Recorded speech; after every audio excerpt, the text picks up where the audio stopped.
Desktop lasers are excellent tools for creating accurate dials and scales. The degree scale I made on this satellite dish is a super example. I'm going to show you how I made a portable satellite and microwave dish mount that fits on a surveyor's tripod. There's plenty of turning and milling and threading and knurling. The mount uses taper roller bearings and has a multicoloured 3D printed pointer. There'll be a sneak peek at how I used an LED laser to make the azimuth scales. I'll be making a detailed video about that next. For absolute clarity, I'm not receiving payment for this video, but Creality sent me their Falcon2 40-watt CNC laser and Bambu Lab provided an X1 Carbon Combo free of charge. I found a nasty old bit of aluminium scaffold tube that I'm using for the rotating mast section. There's a lot of stick out, so I used a bull-nosed tailstock centre to support the free end. First step's to clean up the outside. I'm lubing it with WD-40. Now I'll part it off to length with a 2mm right biased insert.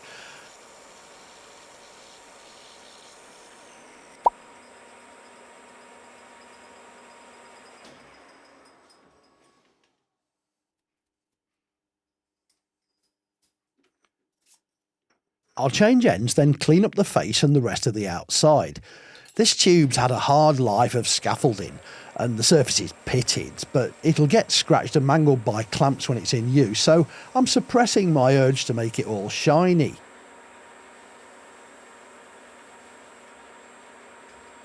I'm using a cheap steel boring bar with a Colloy insert for aluminium to machine a recess for the lower taper roller bearing. The bar tends to sing a bit, but it's not bad at short stick outs. Size looks good, so let's see if the bearing fits.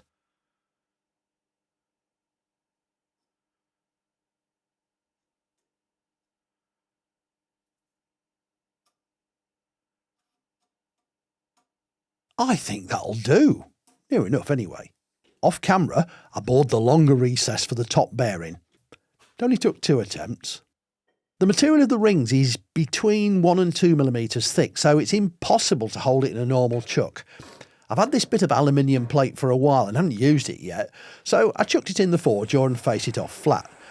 I'm not going to use that much of the thickness, so it's not a total waste. To start with, I used a nice 4mm face grooving insert to cut a reference groove to help with placement of the sheet, because knowing me, I'll stick it off centre. To cut the brass sheet, I used a bandsaw, but for the stainless and aluminium, I decided to use my scary 10mm power nibbler.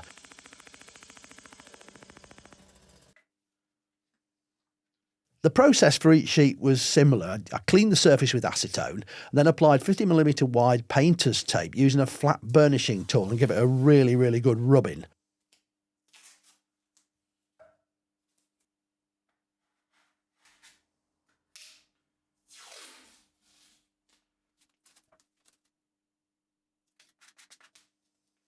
Then I taped the face of the glue chuck and gave that a good rubbing as well, and applied some high viscosity CA glue to the sheet.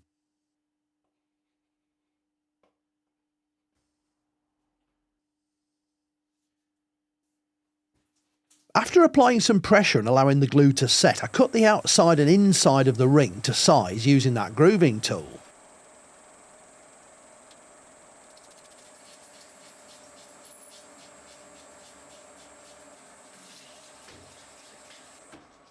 Getting the material off was a bit of a challenge. I should have milled a shallow groove in the chuck face to get a screwdriver blade into.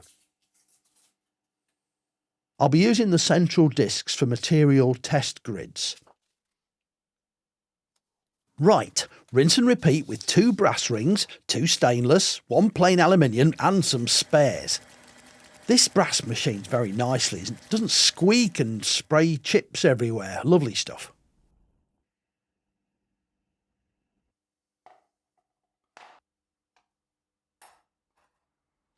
The next machine part's the main disc where the rings mount. It's made from 12mm aluminium plate with 3 sets of M3 threaded holes, a precise central hole for a shrink fit to the shaft, and a ring of 5 counterbore bolt holes.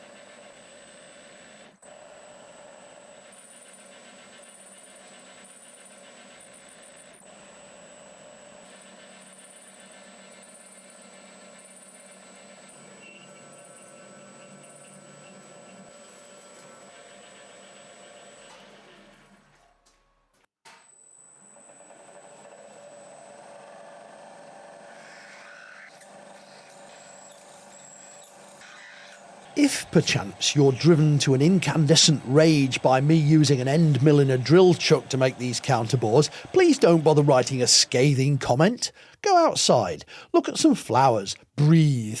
I'm unrepentant and unreformable, and anyway, that chuck's gronked mightily tight using a pin wrench. Thanks for listening to my TED Talk. The screws I'm using have a fillet at the joint between head and shaft, so it's important to chamfer the top of the clearance holes.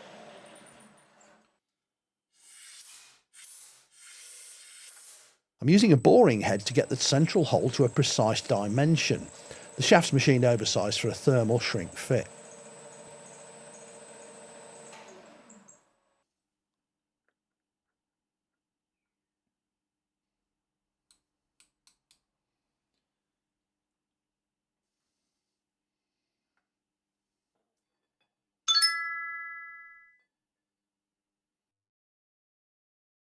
The collar's made from an offcut of EN8.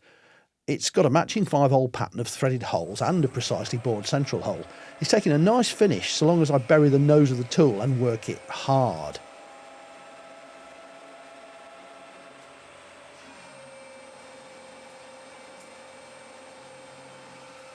Now, a proper engineer might work out the correct shrink fit margin for aluminium and EN8 steel and consider suitable hot and cold temperatures for the individual fits. I'm not proper, so I'm just boring both holes the same size. There's next to zero torque and the tripod screw clamps it all up anyway. Will it fall apart at minus 40 degrees? Does this face look bothered? I only go out to play radio when it's warmish. I'm using my lovely Edge Technology chuck stop set to hold the collar face parallel to the chuck so I can machine the back face. There's a link in the description.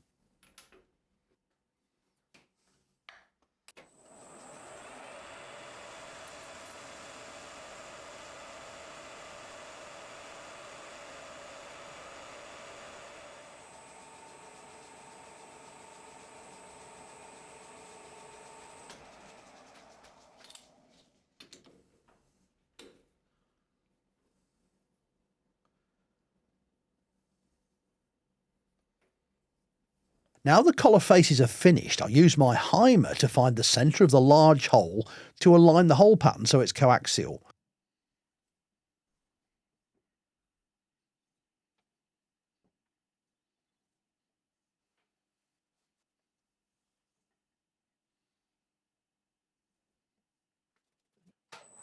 That's a 6mm spotting drill for any of you drill spotters out there.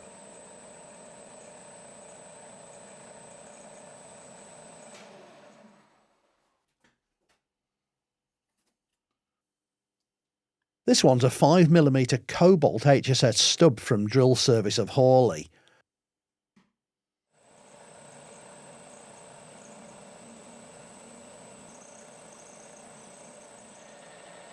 A light chamfer and we're ready to cut the M6 thread using a spiral point tap.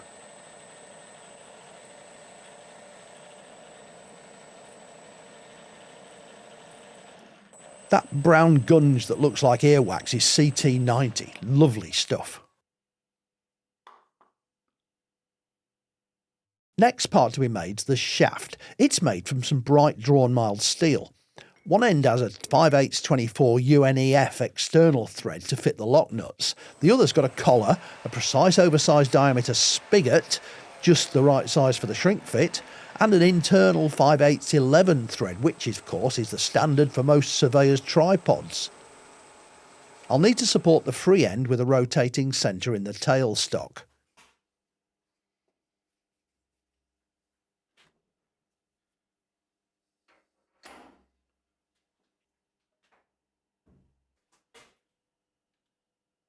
This material responds well to aggressive cuts. Oh.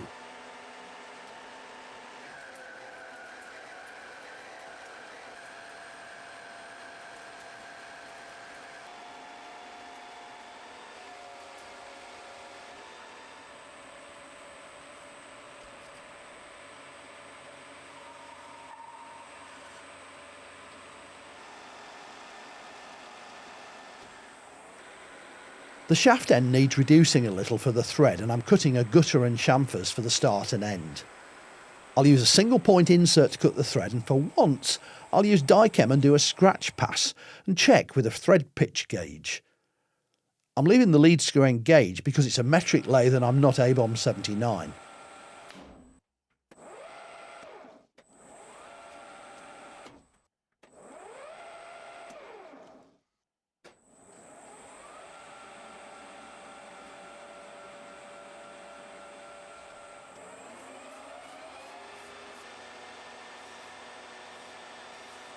A quick clean up and we're done.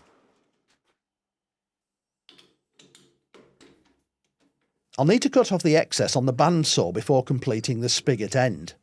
Right, the bandsaw's finished, so let's get on with the other end of the shaft. It needs the 5/8 thread for the tripod, and it's got to be a little bit oversized so I can shrink on the disc and collar at 200 Celsius or so.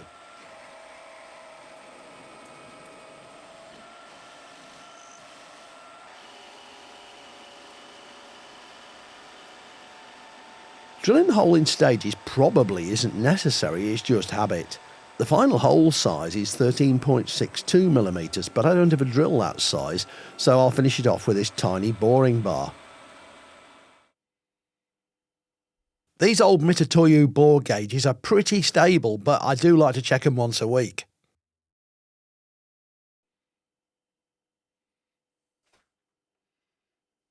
Once the hole's on size, I'll have to use a spiral point tap because it's a weird size and not worth keeping a spiral flute tap for occasional jobs.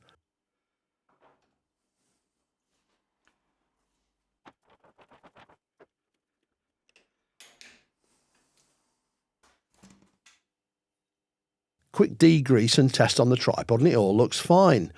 Do the bearings still fit though?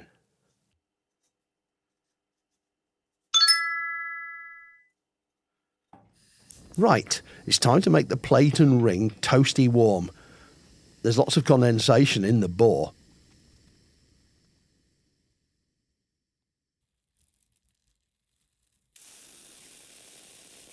This shaft's been in the domestic freezer for a few hours. Urgent dash to the machining and microwave forge. Nice save. Don't try that again. Bit of gentle persuasion needed. The disc needs to be made circular, and there's a stepper machine on the face nearest the chuck, so I'll need to use a wrong-handed lathe tool.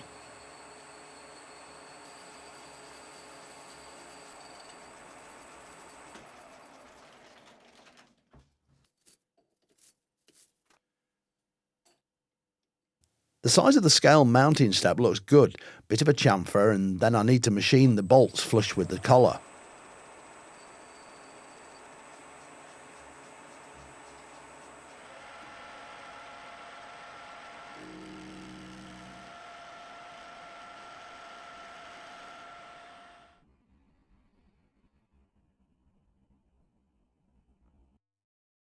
The next part's the pair of Locknuts. One has slots for a peg spanner, the other's got holes for a pin wrench. I'll use them to set the right preload and then lock the nuts together.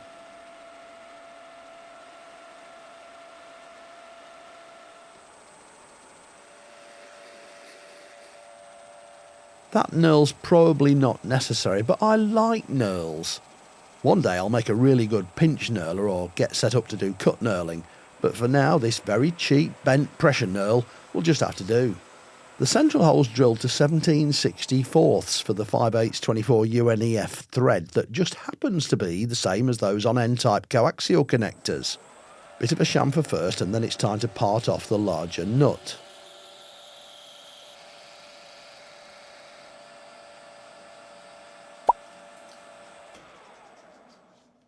Also, conveniently, there's a ready-made mandrel with the correct thread that I use when making end connectors, so I can use that to clean up the back of the nut.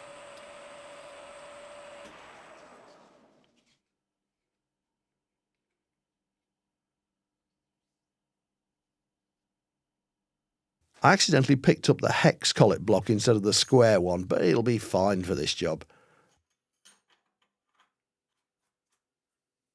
That mandrel was pressed into use again and held in an ER40 collet.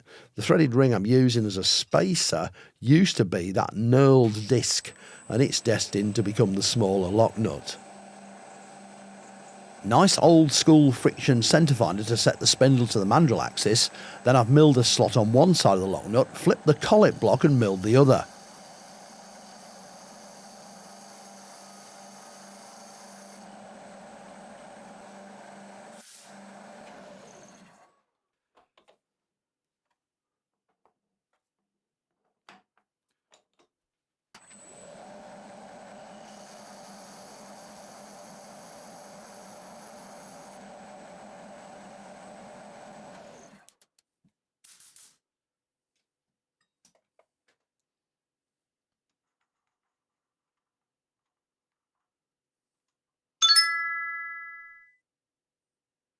The blank ring's still on there, so I sat the collet block vertically and drilled the holes with an end mill. Yes, I admit it, but it is an end-cutting carbide slot drill. Don't at me, bro. At least he used a collet this time.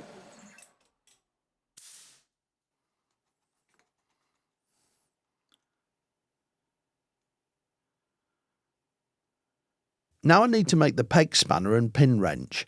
I couldn't find any brass or steel tube in my metal store, so this feels a bit wasteful, although the brass bar was already drilled part way from a previous project. I opened up the hole to the right depth with a 24mm drill, then used the boring bar to finish the ID to 25.4mm to fit over the pin wrench. The OD could have been left plain, but I like things with a bit of added bling.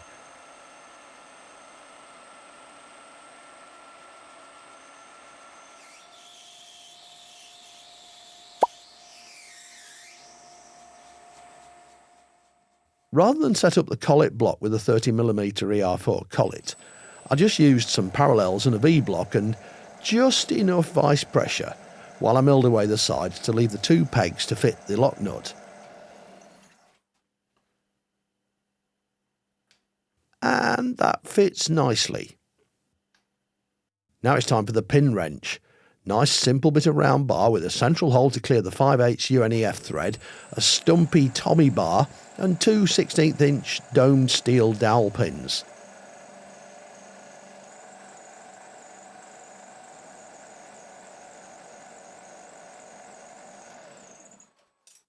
A drop of Loctite means they won't fall out, ever.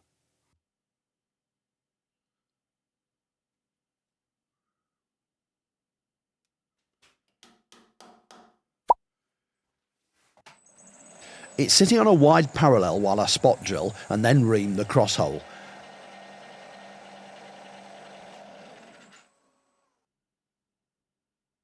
More green Loctite makes sure the Tommy bar's going nowhere.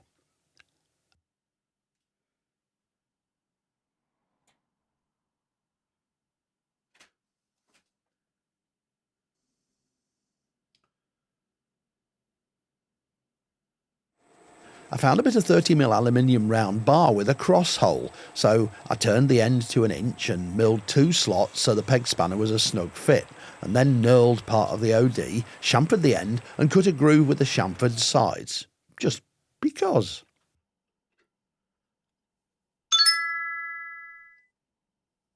Right, that's all the bits made apart from the scales. Time to fit the assembly to the surveyor's tripod and preload the taper rollers. I relieved the middle part of the shaft to make it easy to slide on the bottom bearing. I'm using oil, but later I'll pack it with grease and maybe fit an oil seal, a zerk and a 3D printed infill spacer.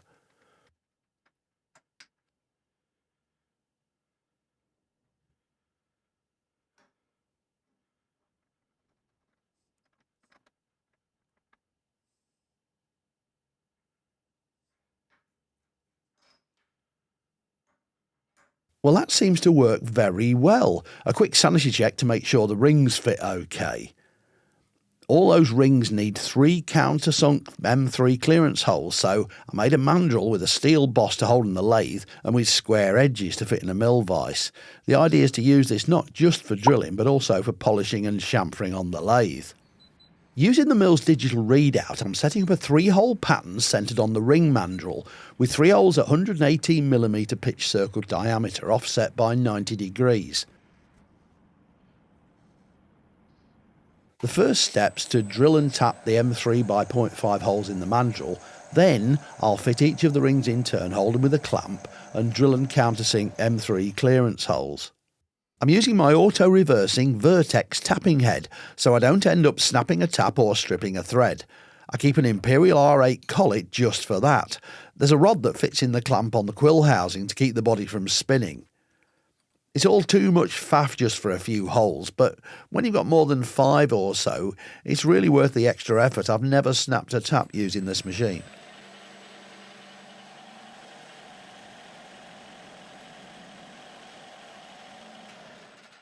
Well, that's the mandrel prepped. I've used a cant twist clamp to hold a stainless ring in place. I should have used a carbide spotting drill for this, but the high-speed steel centre drill is going to do okay. A 3.1mm jobber we'll use for the through hole and finish it off with a 4-flute carbide chamfer tool.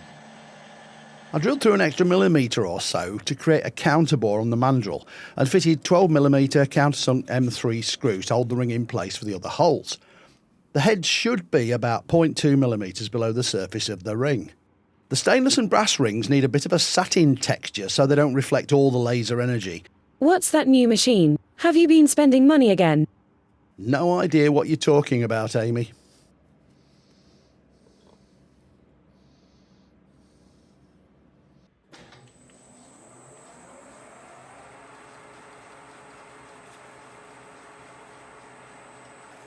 I'm using abrasive paper with oil and then finishing with a wiping cloth.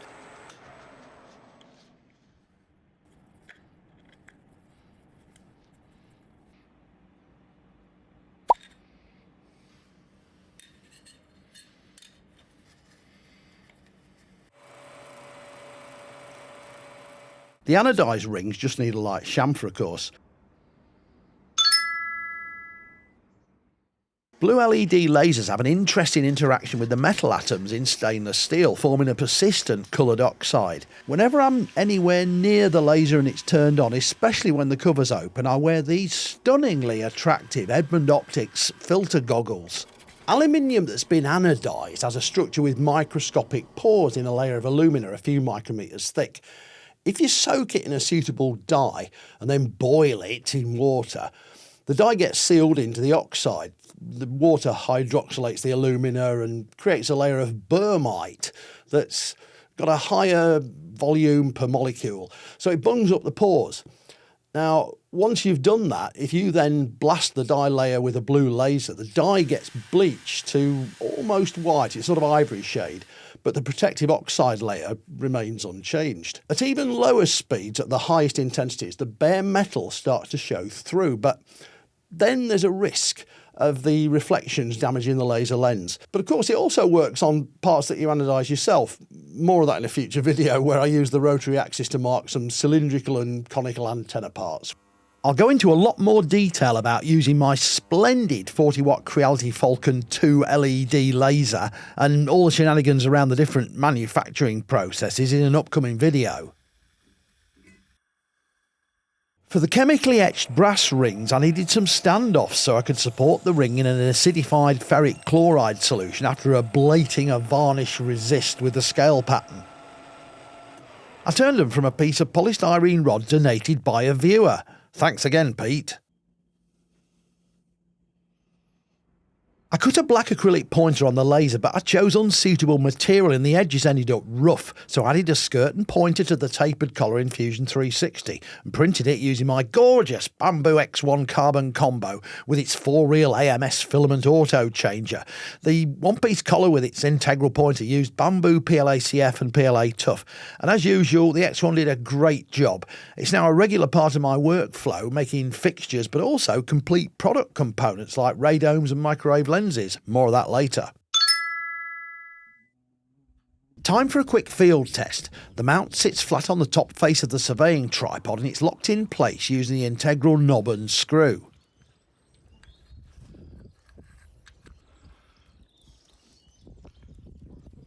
After checking it was level, I fitted a 65cm dish to the mount and installed a 4-port satellite LNB, which I've connected to a satellite finder. With the elevation set to my local geostationary value at around 21 degrees, I selected a channel and swung the dish back and forth, getting the usual 4 degrees beam width between dropout points. Success!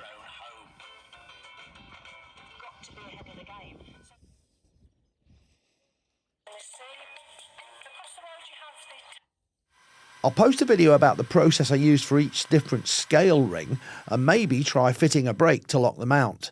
Huge thanks to Creality and Bambu Lab and my lovely Patreon and Coffee supporters. Try this video next.